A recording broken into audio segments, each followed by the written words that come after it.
Hare Krishna devotees, Hare Krishna.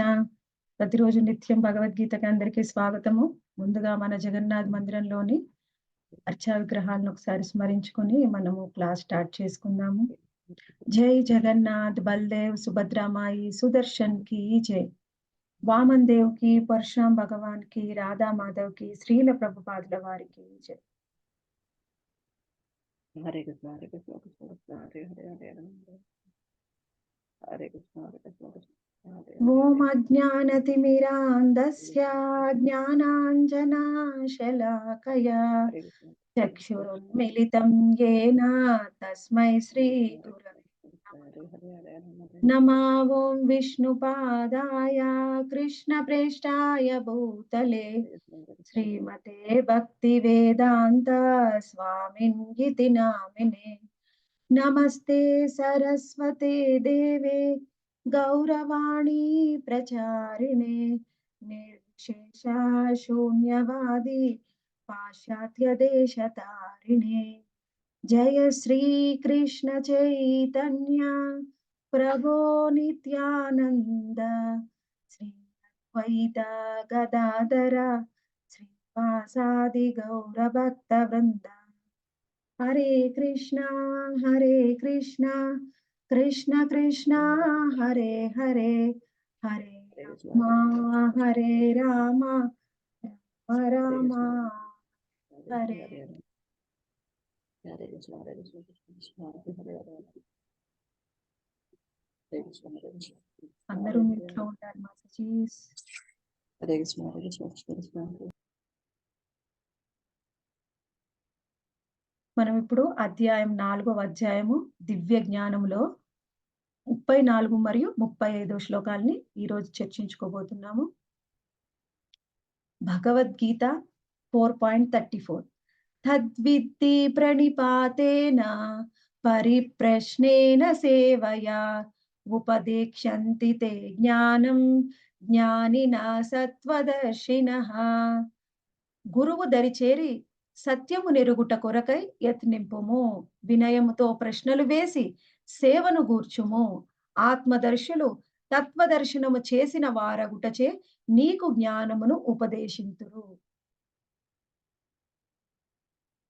యజ్ఞాత్వాన పునర్మోహం ఏవం యాస్యసి పాండవ ఏన భూతాన్యశేషేణ ద్రక్ష్యస్యాత్మన్యదోమయి. ఆత్మదర్శి అయిన మహాత్ముని నుండి నిజమైన జ్ఞానమును పొందినప్పుడు ఆ జ్ఞానముచే సమస్త జీవులు పరమాత్ముని అంశలని అనగా నాకు సంబంధించిన వారని గాంచగలుగుటచే నీవు తిరిగి ఎన్నడును ఇట్టి మోహమునకు గురికావు అని శ్రీకృష్ణ భగవానుడు మనకి ఇక్కడ 4వ అధ్యాయంలో 34 మరియు 35 శ్లోకాల్లో వివరిస్తున్నారు. ఇంతవరకు మనము 4వ అధ్యాయంలో ఏం తెలుసుకున్నామండి? శ్రీకృష్ణ భగవానుడు తనకు సంబంధించిన దివ్య జ్ఞానాన్ని ఇచ్చాడు.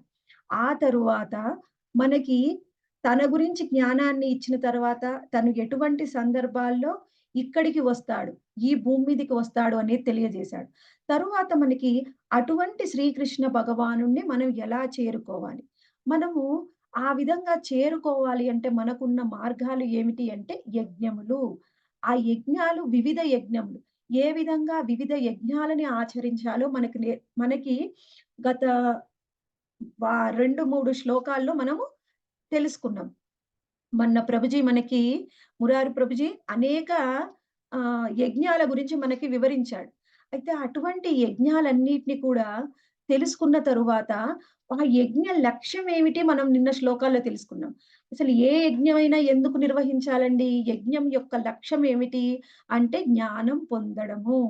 జ్ఞానం పొందడం కోసమే యజ్ఞము. ఒకవేళ జ్ఞానం పొందలేదనుకోండి ఏదైనా యజ్ఞం వలన, ఆ యజ్ఞం అనేది వృధా. ఎలా అంటే ఇప్పుడు మనము ఆ యజ్ఞం వల్ల మన జ్ఞానం ఎలా పొందగలం అంటే ఆ యజ్ఞం చేసే కర్త యొక్క శ్రద్ధను బట్టి వాళ్ళు జ్ఞానం పొందగలరా లేదా అనేది ఆధారపడి ఉంటుంది. ఒకవేళ ఆ కర్త, యజ్ఞం చేసే కర్త గనక ఒక భౌతికమైన క్రతువుగా గనక దాన్ని చేస్తే దానివల్ల ఎటువంటి ఆధ్యాత్మిక ప్రయోజనము ఉండదు, ఎటువంటి జ్ఞానాన్ని కూడా మనం పొందలేము. ఎప్పుడైతే ఆ చేసే యజ్ఞం చేసే కర్త గనక ఏ యజ్ఞం ద్వారా అయినా ఆయన శ్రద్ధ గనక భగవంతుడి పట్ల ఉన్నట్లయితే అప్పుడు ఆయన జ్ఞానాన్ని పొందగలడు. ఇప్పుడు జ్ఞానం పొందకపోతే వచ్చే నష్టం ఏమిటండి? ఇప్పుడు ఒక చిన్న పిల్లవాడు పొయ్యి అగ్నిని ముట్టుకున్నాడనుకోండి. అంటే ఏమవుతుంది? చెయ్యి కాలుతుంది. కారణం ఏమిటి? ఇప్పుడు మనం పొయ్యి ఎక్కడైనా క్యాండిలో, దీపమో వెలుగుతుందనుకోండి. మనం వెళ్లి ముట్టుకోం. చిన్న పిల్లవాడు తెలియకపోయి ముట్టుకుంటాడు. కారణం ఏమిటి? ఆ పిల్లవాడికి జ్ఞానం లేదు. అది ముట్టుకుంటే కాలుతుంది అని. మనకు జ్ఞానం ఉంది. అందుకే మనం ముట్టుకోవట్లేదు. మనకు కాలట్లేదు. అంటే అజ్ఞానము. అజ్ఞానం వల్లే ఇప్పుడు మనం ఈ భౌతిక లోకంలో మనం అనుభవించే ప్రతి దుఃఖానికి, బాధకి కారణం అజ్ఞానమే. అటువంటి అజ్ఞానాన్ని తొలగించుకోవాలి అంటే యజ్ఞాలు ఆచరించాలి. ఎప్పుడైతే యజ్ఞం ఆచరిస్తామో మనం జ్ఞానం పొందుతాము. కానీ ఆ యజ్ఞము మనము శ్రద్ధ లేకుండా భగవంతుడి పట్ల చేసినట్లయితే ఆ యజ్ఞము, దానివల్ల మనం జ్ఞానం పొందలేము. మరి మేమేం చేయాలండి? ఇదొక్కటే మార్గం ఉందా జ్ఞానం పొందే మార్గము? అంటే జ్ఞానం పొందే ఇంకొక మార్గం కూడా ఉంది. అదే గురువుని పొందడము. గురువుని పొందడం వల్ల మనము జ్ఞానాన్ని పొందవచ్చు. ఎప్పుడైతే మనం గురువుని ఆశ్రయిస్తామో, సులభంగా మనం జ్ఞానాన్ని పొందవచ్చు. అయితే గురువుని ఆశ్రయించినప్పుడు మన ప్రవర్తన ఏ విధంగా ఉండాలి అనేది మనకి ఇక్కడ 34వ శ్లోకంలో వివరించారు.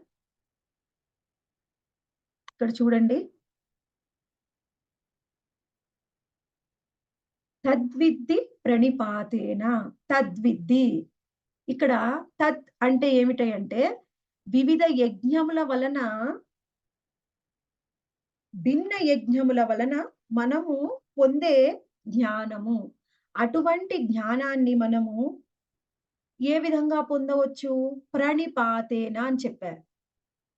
వివిధ యజ్ఞాలు ఆచరించడం వలన పొందే జ్ఞానము, అటువంటి జ్ఞానాన్ని మనం పొందవచ్చు. ఏ విధంగా అంటే ప్రణిపాతేన. ప్రణిపాత అంటే ఏమిటి అంటే విధేయత.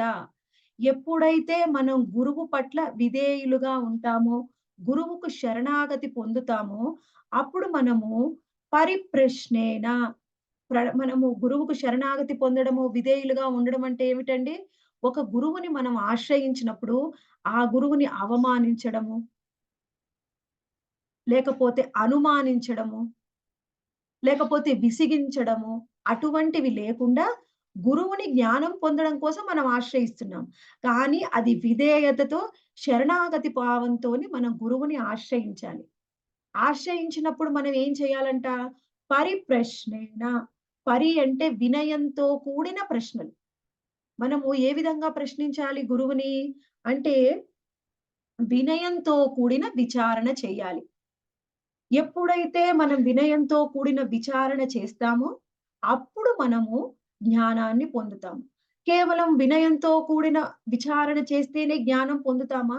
అంటే కేవలం అది మాత్రమే సరిపోదు. ఇంకొకటేం చెప్పారు? సేవయ అంటే సేవాభావం ఉండాలి. ఇప్పుడు మనము గురువుని శరణాగతి పొందాము. వినయంతో కూడిన ప్రశ్నలు వేశాము. గురువు మనకి జ్ఞానాన్ని ఇచ్చాడు. జ్ఞానం పొందాము. అది సరిపోతుంది కదా! ఎందుకు గురువుకి సేవ చెయ్యాలి? అంటే, ఇప్పుడు మనము గురువుకి సేవ చేయడం వల్ల పొందే లాభం ఏమిటి అంటే, ఇప్పుడు మనం జ్ఞానం పొందాం. అది అర్థమవుతుంది. కానీ, మన జీవితంలో దాన్ని ఆకళింపు చేసుకోవాలి అంటే, కేవలం అర్థమైతే సరిపోదనమాట. ఇప్పుడు మనం చూడండి ఏదైనా ఒక భౌతికమైన జ్ఞానాన్ని పొందాం. ఇప్పుడేమిటి? మీరు ఇంజినీరింగ్ చేశారు. లేకపోతే మెడిసిన్ చేశారు. ఏమిటి? ఒక ప్రాబ్లమ్ వచ్చింది. అర్థం చేసుకున్నారు. దాన్ని పోయి ఎగ్జామ్‌లో రాసారు. ఇంజినీరింగ్ సర్టిఫికేట్ ఒస్తుంది. ఇప్పుడు మెడిసిన్ ఉంది. మీరు మెడిసిన్ చేశారు. చేసినప్పుడు మీరు అర్థం చేసుకున్నారు. పోయి ఎగ్జామ్‌లో రాసారు. మీకు సర్టిఫికేట్ వచ్చింది. కానీ ఆధ్యాత్మిక జ్ఞానం అలా కాదు. ఆధ్యాత్మిక జ్ఞానం అనేది కేవలం అర్థం చేసుకుంటే సరిపోదు. అర్థం చేసుకోవడం అనేది మొదటి మెట్టు. భగవద్గీతని చదవడం, అర్థం చేసుకోవడం మొదటి మెట్టు. తరువాత దాన్ని ఆచరించడము, దానిని మన జీవితంలోకి అన్వయించుకోవడము, ఆచరణ చేయడము, దాని వలన మనకి ఆహ్, అదేంటి సాక్షాత్కారం పొందడం. అంటే రియలైజేషన్. అది ఇంపార్టెంట్. అది ఎప్పుడు మనం పొందగలం? అంటే సేవ చేసినప్పుడు మాత్రమే పొందగలం. అందుకనే తద్విద్ధి ప్రణిపాతేన పరిప్రశ్నేన సేవయా. అంటే ప్రణిపాత అంటే విధేయత, శరణాగతి. పరిప్రశ్నేన వినయంతో కూడిన విచారణ. సేవయ అంటే సేవాభావం. ఎప్పుడైతే గురువుకు సేవ చేస్తామో, ఈ విధమైన లక్షణాలు ఉన్న ఏ శిష్యుడికైనా గురువు ఏం చేస్తాడు? ఉపదేక్ష్యంతి తే జ్ఞానం. జ్ఞానాన్ని ఉపదేశిస్తాడు. అప్పుడు అటు ఉపదేశించే ఆ గురువు ఎలా ఉంటాడంటే జ్ఞానినః అంటే జ్ఞానిన అంటే ఆల్రెడీ తత్వాన్ని దర్శించినవాడు. తత్వదర్శినః. ఇప్పుడు జ్ఞానిన అంటే ఆత్మదర్శి. ఆయన ఆత్మ జ్ఞానము, ఆత్మని దర్శించిన వాడు తత్వదర్శినః. అంటే తత్వాన్ని తెలుసుకున్నవాడు కాబట్టి మనకు జ్ఞానాన్ని ఇస్తాడు. అటువంటి ఒక గురువుని మనం పొందినప్పుడు, మనం ఈ విధమైన భావంతోని, శరణాగతి భావము, వినయంతోని సేవ చేయడం వలన మనం జ్ఞానాన్ని పొందవచ్చు. అయితే ఇప్పుడు గురువుని పొంది, ఒక శిష్యుడు ఏ విధంగా ఉండాలో మనం ఇప్పటి వరకు తెలుసుకున్నాం.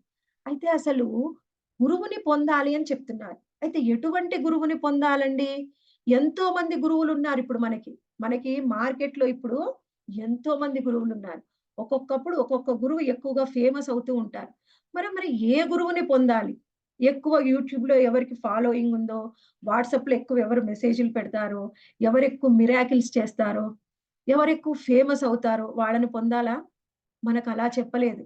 మనకి భగవద్గీతలో శ్రీకృష్ణ భగవానుడు పదే పదే చెప్పాడు. పరంపరలో వచ్చిన గురువుని మాత్రమే మనం పొందాలి. పరంపర అంటే ఏమిటి? మనకి భగవంతుడి నుంచి స్వయంగా జ్ఞానం పొందిన వాళ్ళు ఎవరైనా సరే, తరువాత వాళ్ళ శిష్యులకి జ్ఞానాన్నివ్వాలి. అదే పరంపరా విధానం అంటే. ఇప్పుడు మనం ఒక ప్రామాణిక గురువుని చూసామనుకోండి. ఆ ప్రామాణిక గురువుకి ఒక పరంపర ఉండాలి. ఏ విధమైన పరంపర? అంటే మనకి ప్రామాణికమైన పరంపరలు ఎన్ని ఉన్నాయి?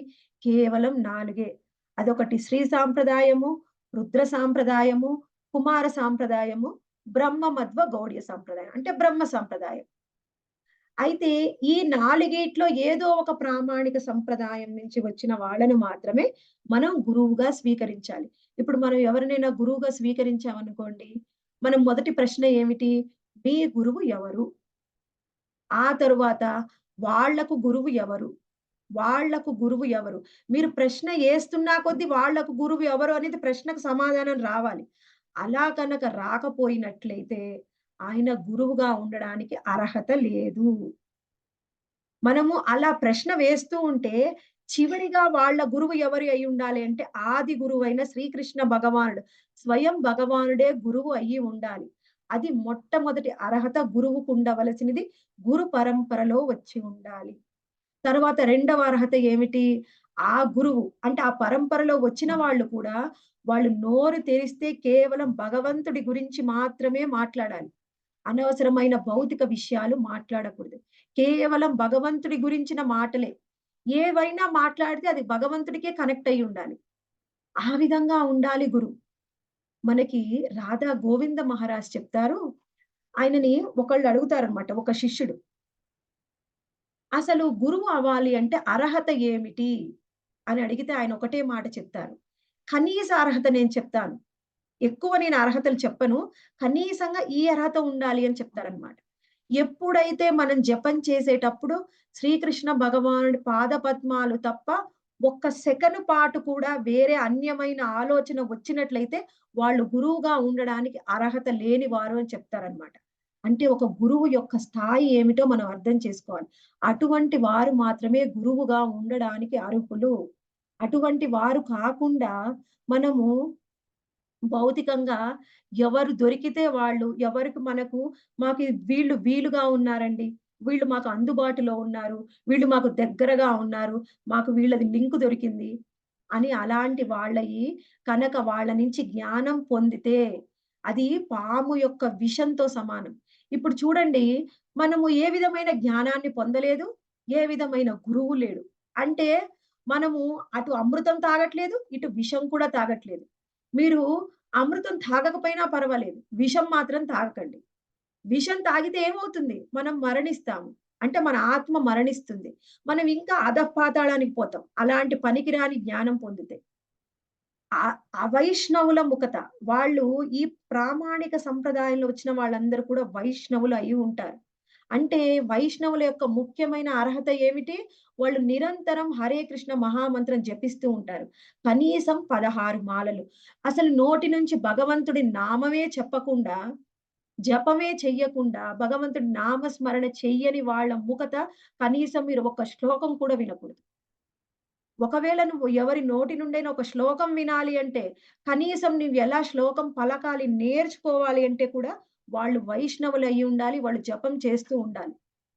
అలా కాకుండా, మనం ఎవరు ఫేమస్ పర్సనాలిటీలో ఎవరి దగ్గర వీలైతే వాళ్ళు దొరికితే ఏమవుతుందండి?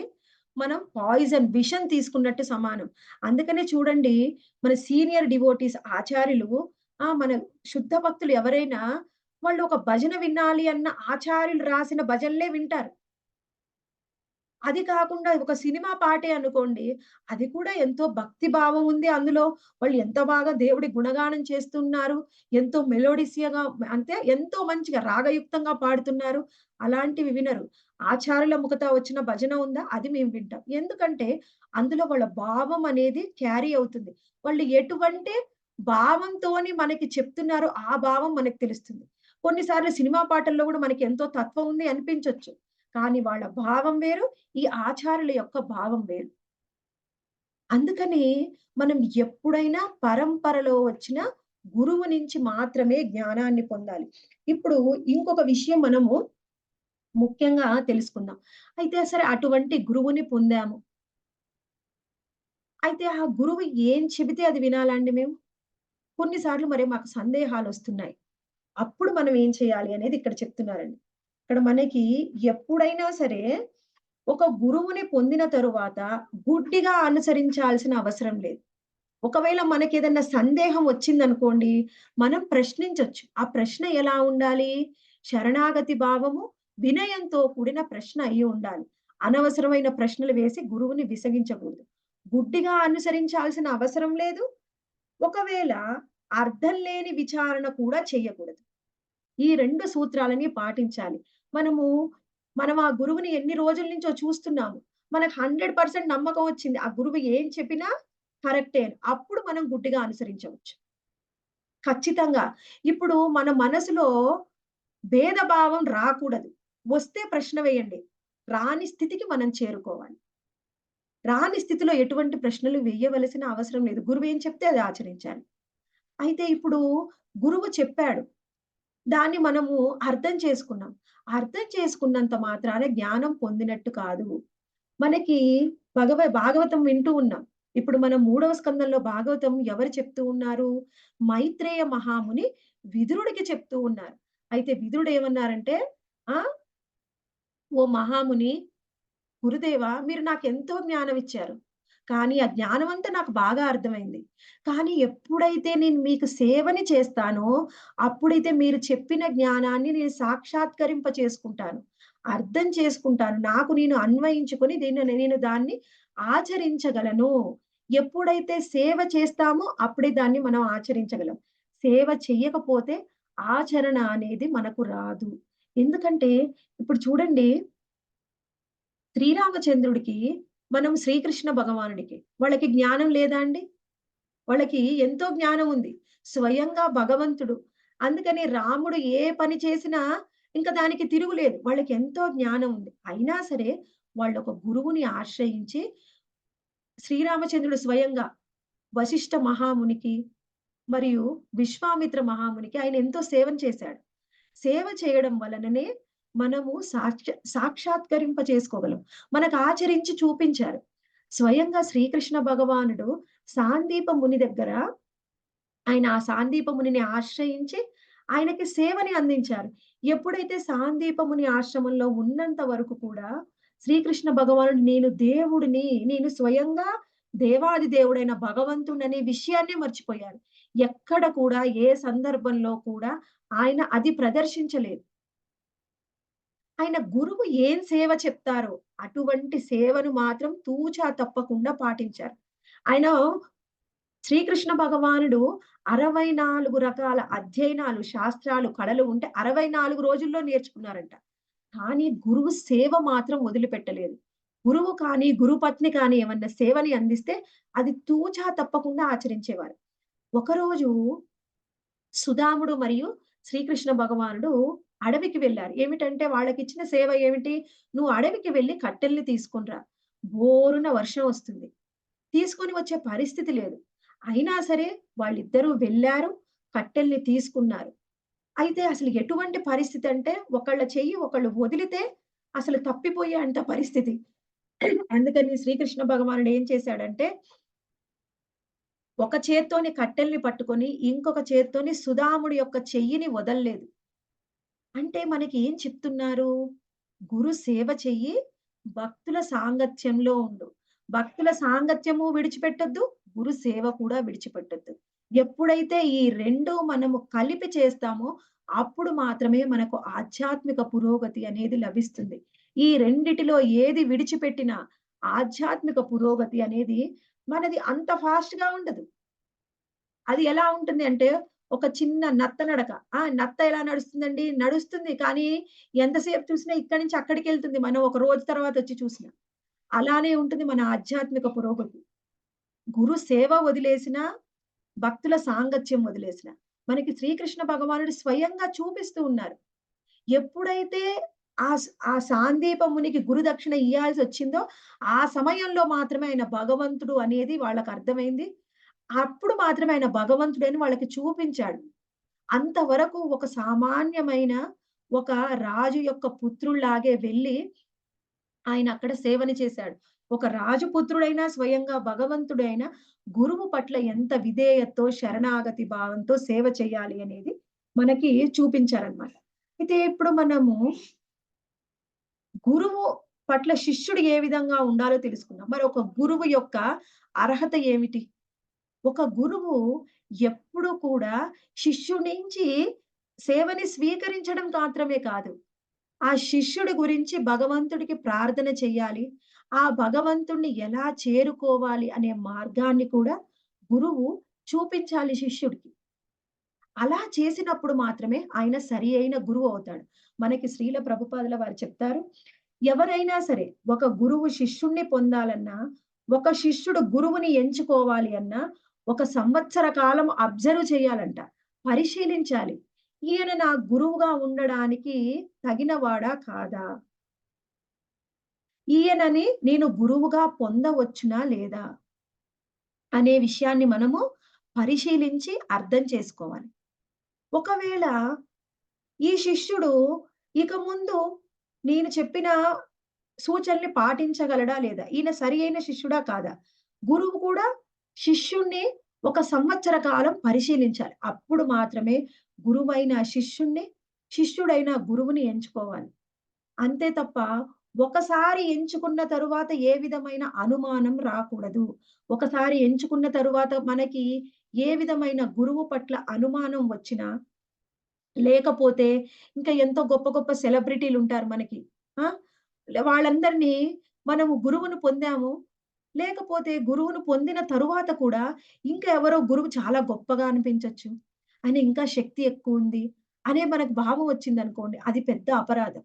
ఒకవేళ అటువంటి గొప్పవాళ్ళెవరైనా కనిపిస్తే వాళ్ళు మన సంప్రదాయానికి చెందిన వాళ్ళైతే వాళ్ళ దగ్గర నుంచి శిక్షని పొందొచ్చు. అంటే వాళ్ళిచ్చిన జ్ఞానాన్ని మనం పొందవచ్చు. కానీ మన గురువు పట్ల ఏ విధమైన తక్కువ భావం అనేది మనకు రాకూడదు. అయితే అసలు ఒక గురువు ఏ విధంగా ఉండాలి?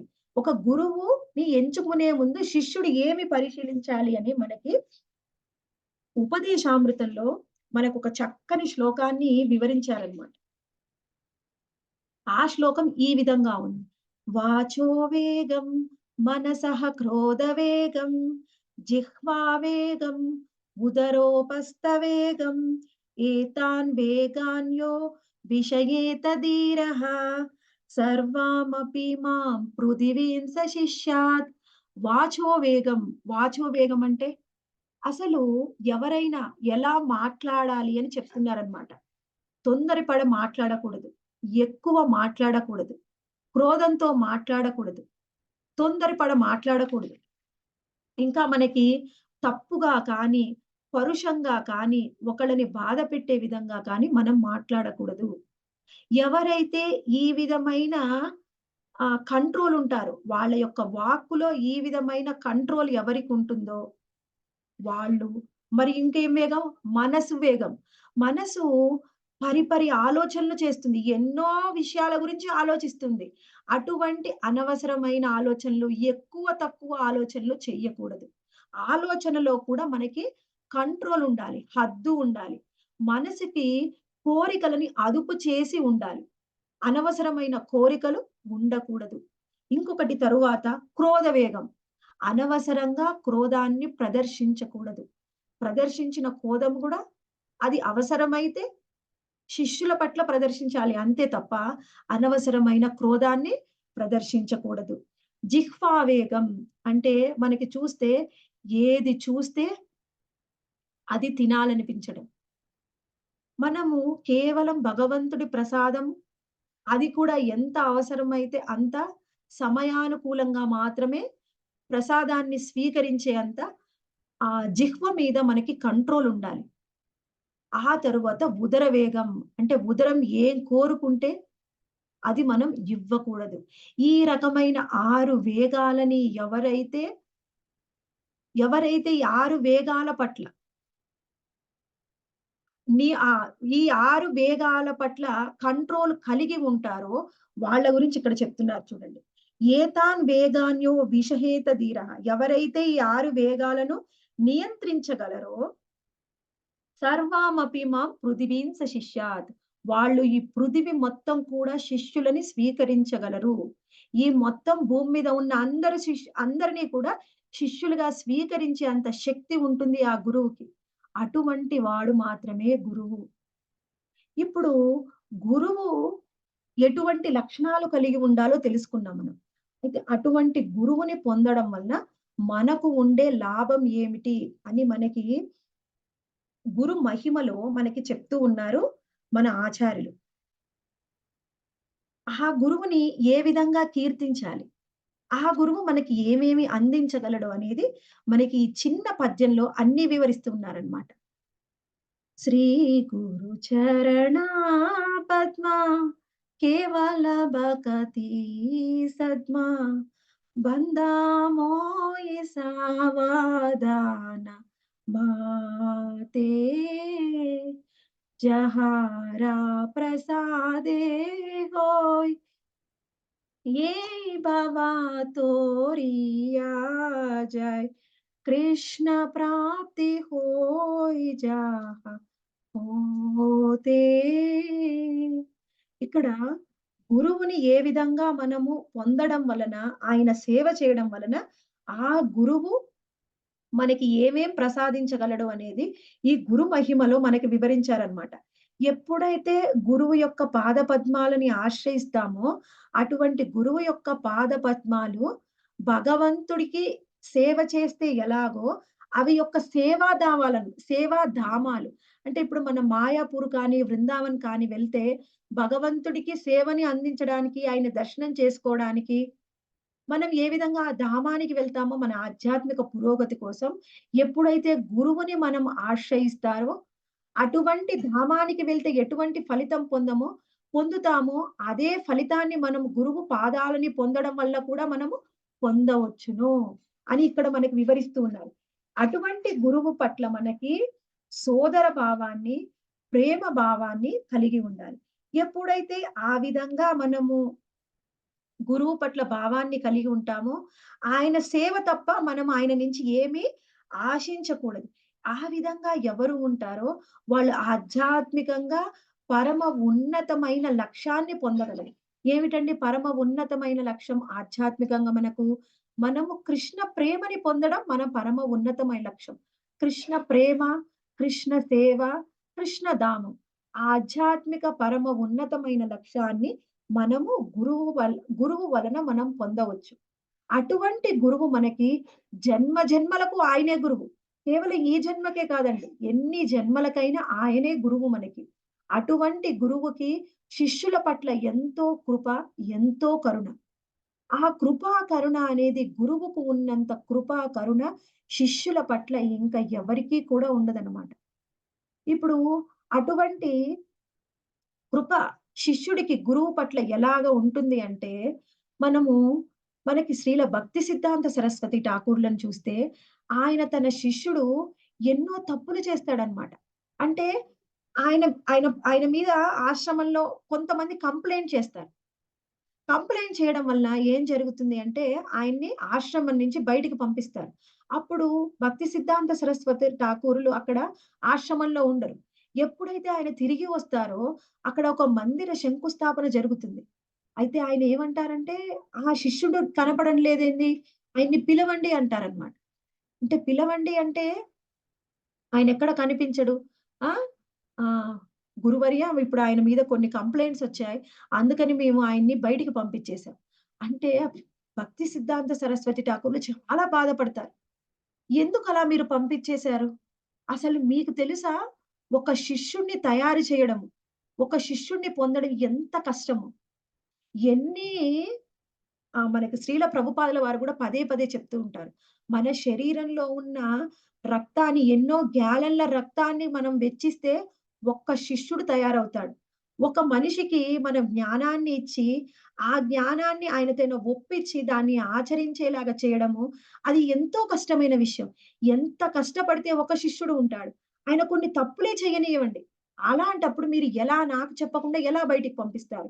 మీరు ఎప్పుడైతే ఆ శిష్యుడిని వెతికి తీసుకొని రారో, అప్పటి వరకు నేను మందిర ప్రారంభోత్సవం చెయ్యను అని అలా ఉంటారు. అప్పుడు శిష్యులందరూ కలిసి వెళ్లి ఆ! అన్ని విధాలుగా ఆయన్ని వెతికి అప్పుడు ఆయన్ని తీసుకొని వస్తే అప్పుడు ప్రారంభోత్సవం చేస్తాడు. అంటే గురువుకి శిష్యుల పట్ల ఉన్న కరుణ ఈ భూమి మీద ఎవరికీ కూడా ఉండదనమాట. ఎవరికి ఉంటుందండి అంత కరుణ మన పట్ల? ఇప్పుడు మనము అలాగనే ఇంకొక సందర్భంలో ఒక శిష్యుడు తప్పు చేసి నరకానికి వెళ్తాడనమాట. ఆ నరకానికి వెళ్ళిన శిష్యుడి దగ్గరికి భక్తి సిద్ధాంత సరస్వతి ఠాకూర్లు ఆ నరకం నుంచి ఆయన్ని తీసుకొని వస్తారు. అంటే ఇప్పుడు మనం ఏదన్నా తప్పు చేశామనుకోండి, మన కుటుంబ సభ్యులు, మన బంధువులే మనల్ని దూరం పెడతారు, పక్కకు పెడతారు. అటువంటప్పుడు ఎన్నో జన్మల నుంచి మనం చేసిన కర్మలని అన్నిటిని కూడా నేను భరిస్తాను అని స్వీకరించి, ఆ కర్మలనన్నిటిని తీసేసి మనని ఉద్ధరించాలి అనే అటువంటి భావం ఎవరికి ఉంటుంది? కేవలం గురువుకు మాత్రమే అంత కరుణ శిష్యుల పట్ల ఉంటుంది. కేవలం గురువు మాత్రమే మనని ఉద్ధరించగలరు. ఎప్పుడైతే అటువంటి గురువుని పొందుతామో, మనము ఏం పొందుతాము? అటువంటి గురువుని పొందడం వల్ల మనకు వచ్చే లాభం ఏమిటి? అని మనకి 35వ శ్లోకంలో వివరిస్తూ ఉన్నారన్నమాట. ఏం చెప్తున్నారంటే, ఈ శ్లోకం యొక్క భావం ఈ విధంగా ఉంది. ఒకసారి మళ్ళీ చూపిస్తాను. ఎందుకంటే, ఎంతో ముఖ్యమైంది. ఇది అర్థం చేసుకుంటేనే మనకి ఎందుకు శ్రీకృష్ణ భగవానుడు గురువు గురించి ఇంతగా చెప్పాడు అనేది అర్థమవుతుంది. ఇక్కడ చూడండి. ఆత్మదర్శి అయిన మహాత్ముని నుండి నిజమైన జ్ఞానమును పొందినప్పుడు, ఆ జ్ఞానముచే సమస్త జీవులు పరమాత్ముని అంశలని, అనగా నాకు సంబంధించిన వారు అని గాంచగలుగుటచే, నీవు తిరిగి ఎన్నడును మోహమునకు గురి కావు. ఇక్కడ ఏం చెప్పారు ముఖ్యంగా? ఎవరైతే నీకు సరి అయిన జ్ఞానాన్ని ఇస్తారో, అప్పుడు నువ్వు సరి అయిన గురువుని పొంది, ఆ గురువు నుంచి జ్ఞానం పొందుతావో ఇట్టి మోహమునకు గురికావు. తిరిగి ఎన్నడును నువ్వు ఇట్టి మోహానికి గురికావు అంటున్నారు. ఇక్కడ మోహము అంటే ఏమిటి? మోహానికి గురికామంట మనం సరి అయిన గురువుని పొందడం వల్ల. అసలు మోహము అంటే ఏమిటి? మోహము అంటే మాయ. మనకి ఇదే శ్లోకం యొక్క భాష్యంలో శ్రీల ప్రభుపాదుల వారు మోహము అంటే దానికి డెఫినేషన్ ఇచ్చారన్నమాట. ఇక్కడ మాయ, మోహము అంటే ఏమిటంటే, మా అంటే కాదు. యా అంటే ఇది. ఇది కాదు. ఏమిటి ఇది కాదు? అంటే అదే మనము నేను అంటే ఈ భౌతికమైన అస్తిత్వానికి చెందిన వాడిని కాదు. నేను అంటే భగవంతుడి యొక్క సేవకుడిని. నేను భగవంతుడి యొక్క అంశని. నేను భగవంతుడి యొక్క బిడ్డని. అది తెలుసుకోవడం అసలైన జ్ఞానం. అది తెలుసుకున్నవాడు ఎప్పుడు కూడా మాయకి, మోహానికి గురికాడు. మోహం అంటే ఏమిటి? నేను అంటే ఈ భౌతికమైన ప్రపంచానికి చెందినవాడిని. నేను అంటే ఈ ప్రకృతి నుంచి వచ్చిన వాడిని. నేను అంటే అది కొంతమంది ఆ విధంగా భావిస్తారు. నేను అంటే ఈ ప్రకృతి నుంచొచ్చాను. ప్రకృతే నాకన్నీ ఇస్తుంది. అందుకే నేను ప్రకృతిని ఆరాధిస్తాను అనే ఆ మూర్ఖులు కొంతమంది ఉంటారు. ఇంకొందరు ఏమిటంటే అసలు ప్రకృతి పట్ల లేదు, ఎవరి పట్ల అయినా కూడా కొంచెం కూడా కృతజ్ఞత భావం ఉండదు. నేను అంటే నాకున్న ఉపాధి. నేనొక టీచర్‌ని, ఒక డాక్టర్‌ని, నేనొక ఇంజినీర్‌ని, నేనొక గృహిణిని, గృహస్థుడిని, నేనెంతో డబ్బులు సంపాదిస్తున్నాను. నేనే నా కుటుంబాన్ని చూసుకుంటున్నాను. నేను లేకపోతే మా ఇంట్లో ఎల్లదు అని ఒక గృహిణి అనుకోవడము. అలా నేను అని ఏదో ఒక ఉపాధి. నాది ఈ వంశము, నాది ఈ మతము, నాది ఈ దేశము. నాకు ఎంతో ఆస్తి ఉంది, పలుకుబడి ఉంది. మనం భౌతికంగా ఏదో ఒక ఉపాధి పట్ల ఇదే నేను అని మాయకి, మోహానికి గురి అవుతూ ఉన్నాం. ఎప్పుడైతే మనము సరి అయిన గురువుని పొందుతామో, అప్పుడు మనం తెలుసుకుంటాం. నేను అంటే ఈ భౌతికమైన శరీరం కాదు. నేను అంటే ఆత్మ. ఈ ఆత్మ భగవంతుడి యొక్క అంశ. ఈ అంశ భగవంతుడి నుంచి వచ్చింది. అంటే నేను భగవంతుడి యొక్క బిడ్డని. ఆయన యొక్క సేవకుడిని. ఆయనని సేవించడమే నా జీవిత లక్ష్యం. ఇదే జ్ఞానం. ఇదే జ్ఞానము పూర్తిగా భగవద్గీత మొత్తము కూడా ఇదే జ్ఞానం. ఈ జ్ఞానాన్ని మనకి శ్రీకృష్ణ భగవానుడు అందిస్తున్నాడు. ఇప్పుడు భగవద్గీత మొత్తం కూడా ఇప్పుడు జ్ఞానం ఎవరిస్తున్నారండి మనకి? స్వయంగా శ్రీకృష్ణ భగవానుడు అర్జునుడికి జ్ఞానం ఇస్తున్నాడు. ఆయనే ఆది గురువు.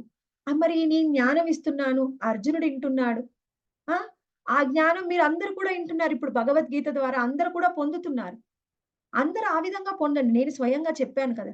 మరి అయినా సరే శ్రీకృష్ణ భగవానుడు నా నుంచి జ్ఞానం మీకు ఇస్తున్నా అని మీరు పొందుతున్నారు. ఇదే అల్టిమేట్. ఇదే ఉన్నతమైందని చెప్పడం లేదు. ఏమంటున్నాడు? గురువుని పొందండి. గురువుని పొందండి అని పదే పదే చెప్తున్నారు. అంటే స్వయంగా శ్రీకృష్ణ భగవానుడే గురువు యొక్క ప్రాముఖ్యత గురించి ఇంతగా మనకు వివరిస్తున్నాడు. గురువుని పొందితేనే మన జీవితం ఉద్ధరించబడుతుంది. మనం ఆధ్యాత్మికంగా పురోగతి చెందుతాం. ఆయన్ని చేరుకుంటామని ఆయనకి తెలుసు. స్వయంగా మనంతట మనమే గురువు లేకుండా ఏదైనా ఒక పుస్తకం చదివామనుకోండి, భగవద్గీత చదువుతాం. ఏదో కొంత అర్థమవుతుంది. కానీ పూర్తి జ్ఞానాన్ని, అందులో నిగూఢమైన భావాన్ని, సత్యాన్ని మనం ఎప్పటికీ అర్థం చేసుకోలేం. ఎప్పుడైతే గురువు ఉంటాడో మనకు ఆ జ్ఞానం అవుతుంది. అర్థమవుతుంది. ఇప్పుడు చూడండి శ్రీల ప్రభుపాదుల వారి యొక్క కృప వలన ఇప్పుడు మనకి భగవద్గీత అర్థమవుతుంది. నాకు గురువే వద్దు అంటే ఆయన మనకెందుకిస్తాడండి ఈ జ్ఞానాన్ని? ఈ భాష్యాన్ని ఎందుకిచ్చాడు? ఎప్పుడైతే ఆయన ఇచ్చాడు కాబట్టి మనకర్థమవుతుంది. లేకపోతే మనం కూడా ఎలా? స్వయంగా శ్రీకృష్ణ భగవానుడే పక్కన ఉన్నాడు అర్జునుడికి.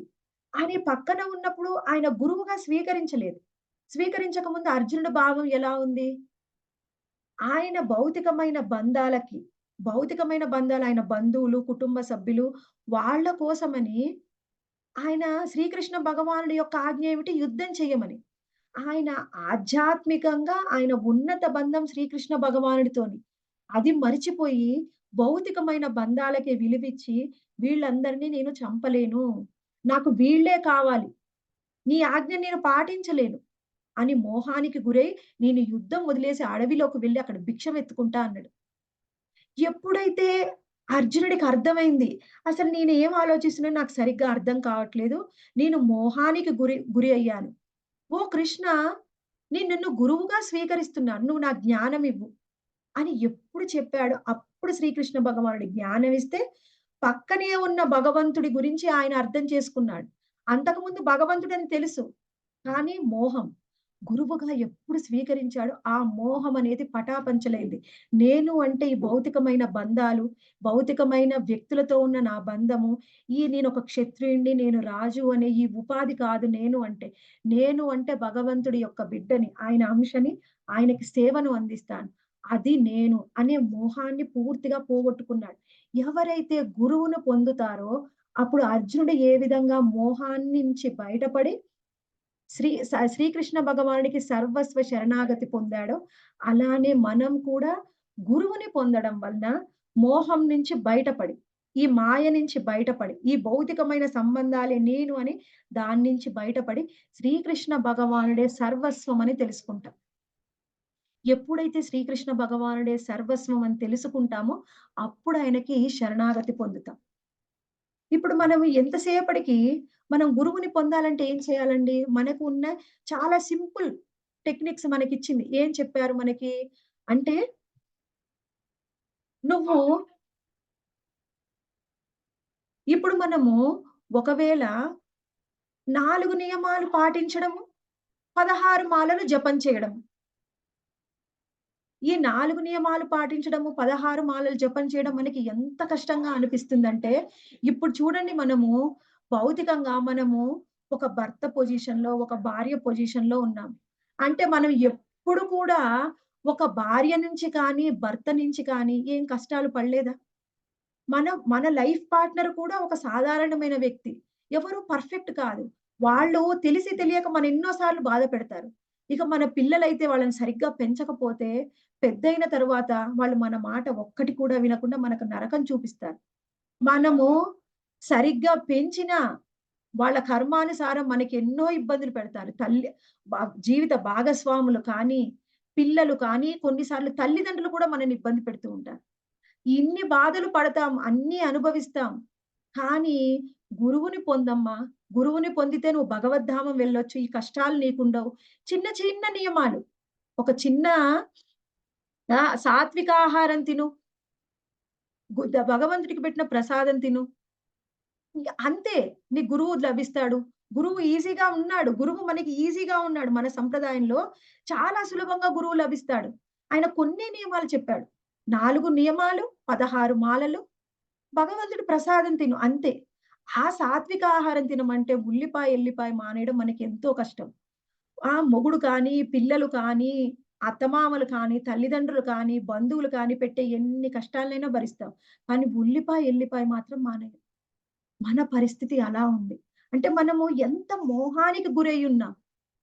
ఎప్పుడైతే మనము ఈ మోహంలోంచి బయటపడి, ఎప్పుడైతే కొంచెమైనా భక్తి ఉంటుందో, ఎవరైనా శుద్ధ భక్తుల సాంగత్యం దొరుకుతుందో, అప్పుడు మనకు కొంచెం భక్తి, కొంచెం జ్ఞానం వస్తే కృష్ణుడు మనకి సరి అయిన గురువుని ఇస్తాడు.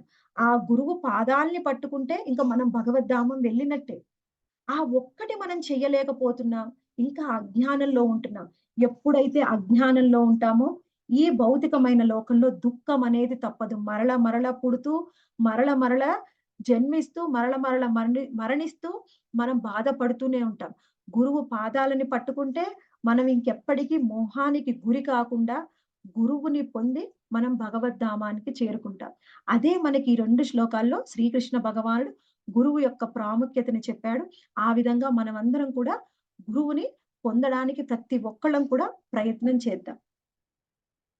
నెక్స్ట్ ఇంకా శ్రీకృష్ణ భగవానుడు ఆ తరువాత మనము జ్ఞానం పొందడం వల్ల వచ్చే లాభం గురించి ఇంకా వివరించబోతూ ఉన్నారు.